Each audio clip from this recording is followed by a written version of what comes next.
Guys, welcome back. Hope you all are doing very well. First of all, I would like to thank you guys for 602 subscribers as a recording of this YouTube video. I really do much appreciate it, and thank you all really for the support. That's been phenomenal. I was hoping to reach 600 by the end of the week. Well, we reached 600 on Wednesday already, so that is insane. Absolutely phenomenal. Thank you very much, and remember that if you do enjoy the content, hit the sub button, help me reach that 1k goal. We are getting so close to it now. It is really going really quickly, so thank you very much for that. So in today's video I have a Wisp Prime build for you guys. Now, Wisp Prime is essentially one of the best support Warframes in the game. In my own opinion, it is the best support Warframe. Why? Because it's comfy to play. When you do play a frame like Trinity, you're going to have to be a lot more involved. You're going to need to constantly, energy vamp by enemies, blah blah blah. It is very relaxed still, but Wisp just feels much more comfy in my opinion, and there's a multitude of reasons for that. She gives you health regen, she gives you over shield, she gives you fire rate bonuses, shock damage, movement speed even. It's really a great time to have a Wisp in your team. It's a shame you don't see more Wisps in the wild. Really it is. So this build basically is built just around Wisp's greatest strength, which is support. This is a one-stop shop for all your survival needs pretty much. Now in the gameplay you will see my Wisp is not even maxed out. I recently formatted her actually, so this is still a 2-format build. No worries, there's still low budget when it comes to that. And I've been trying out the Tenet Laxian a little bit, been playing around a bit, trying to get a build that works, and I think I finally found one. In my opinion, of course, now I do not have anything for it in terms of like a photon overcharge mod or ribbon mod. I actually lost out on that mod, which is kind of sad considering 450 plat. But anyways, so I'm just gonna let the gameplay go on a little bit longer. It's really just me being on survival steel path as per usual, showing you guys that I'm pretty comfy where I am. But yeah, so we'll just go over that, and yeah, see you guys in the build segment again.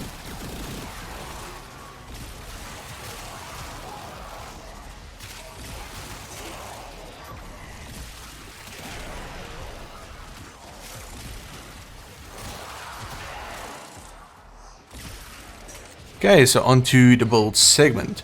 Now you will see my Wisp is actually ranked 29. In the gameplay we'll actually see that I'm still leveling up my Wisp, so she did very well for a Steel Path survival considering she's not even max rank. But anyway, so this is the build for Wisp. I'm not running in Exilus of course, because most people don't even have Exilus.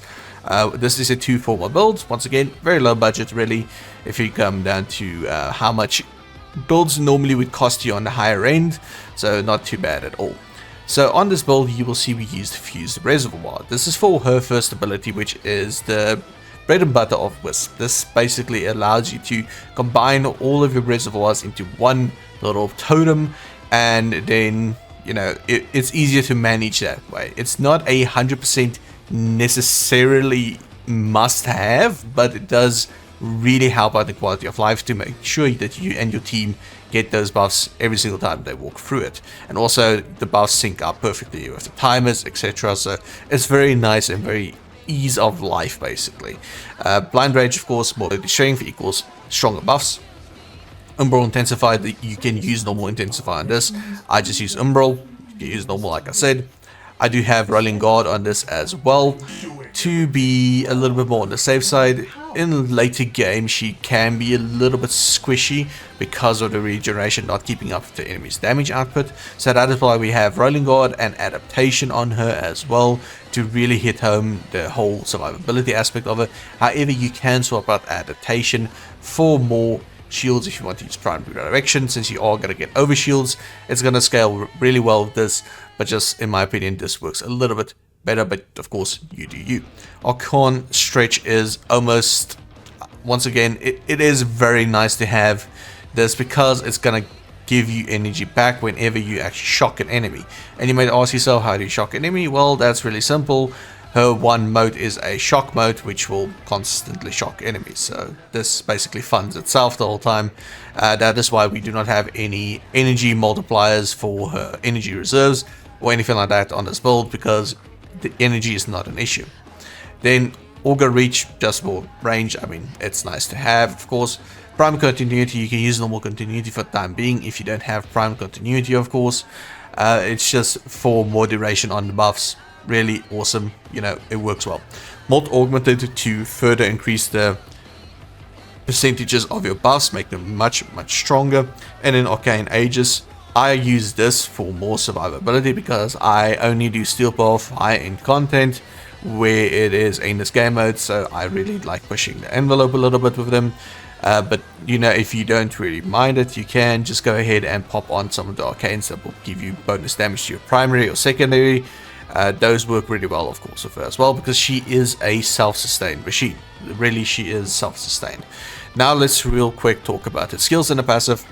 So her passive is real nice because you can just pop into the air and you are invisible, so enemies won't be able to shoot you. Really nice to have.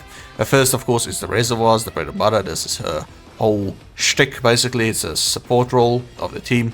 Will-O-Wisp, really cool. It gives you invulnerability and it also distracts enemies, so really nice to have, another survival skill.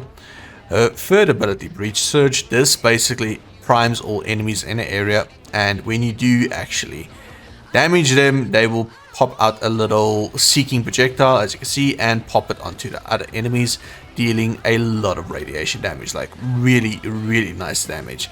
It is very nice to use and see, and kind of tickles you when you see very big numbers pop up out of nowhere. And then of course a fourth ability, which normally would be Soul Gate, I subsumed for Nourish because Soul Gate is useless. If I want to use a radiation ability that's a beam, I would use Corvix, because Corvix is the Chad of radiation damage. So yeah, Nourish on her fourth, just to give you more energy regen using Argon Stretch and electricity, of course, and of course to give you viral damage. This is really cool to have. It's just overall more damage for you, makes the enemies weaker. Really cool. So that is the build. Really easy to set up, really easy to use. Wisp is a phenomenal frame, and I cannot fault her, actually, to be honest. She is great. Yeah, on to the last segment. So yeah, that's it for the Wisp Prime build. Really, she is simple to set up, she is simple to get rolling. Really a great frame overall, and definitely one I would recommend that you guys try out if you haven't already, which I highly doubt you haven't. I know she is vaulted. She's been vaulted since yeah, really came out, so it is a shame, but you know, most people would have a Wisp Prime set at this point, so really knock yourselves out with this one. Just a few things to note. I will be doing probably next week a video with the Tenetlaxian and with probably Frost. These two go really well together, Tenetlaxian and Frost, and you might think to yourself, oh yeah, well that's all, you know, it's obvious. Frost damage, you know, yeah, and in your head it makes sense, but Frost has a nice passive when it comes to frost damage, so we'll go over that next week. I'll probably do the weapon on Wednesday, and then on Friday I'll do the frame or something like that. But really, I had a great time actually on Warframe today. It's been really cool playing it a little bit again. I've taken a tad bit of a break from it since I grinded really hard to get to LR5. I went from LR2 to 5 in a few weeks, so I really hit it hard as hell to get all my stuff done.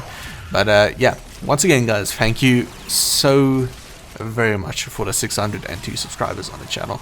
Really, it's been phenomenal these last couple of months. We've been getting an exponential amount of support on the channel, and I really do appreciate it. Of course, it's just great all around to see.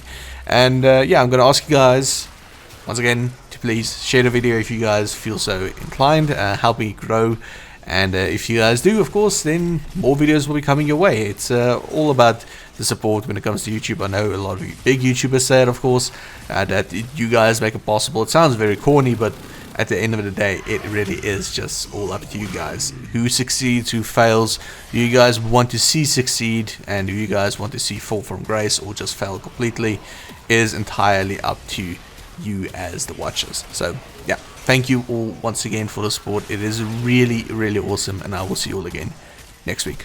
Have a great weekend, and peace out.